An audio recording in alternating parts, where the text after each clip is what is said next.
ভাই আমি কিন্তু কাউকে ছোট করতেছি না, আমি বুঝাইতেছি আল্লাহর কোরআন অনুযায়ী আমরা চলার কারণে আমরা কি নিচে পড়ে আছি, আর যারা আল্লাহর কোরআনের বাইরে চলে তারা অনেক শান্তিতে সম্মানে আছে কিনা এটা বুঝাবার চেষ্টা করতেছি। যারা আল্লাহর কোরআন মানলাই চলে না, নবীর আদর্শ মানে না, এরা এই জমিনের মধ্যে দেখা যায় কেমন যেন শান্তি আর সম্মান।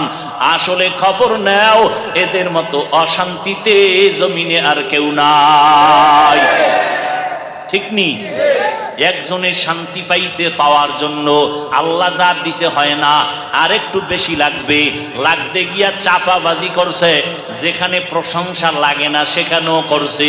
করার কারণে মনে করছিল দলের গুণগান গাইলে, দলের নেতা নেত্রীর গুণগান গাইলে সম্মান বুঝি আরো বাড়ায় দিবে। আল্লাহ যারে পছন্দ করবে না ওই বান্দাকে দুনিয়াওয়ালারাও পছন্দ করবে না।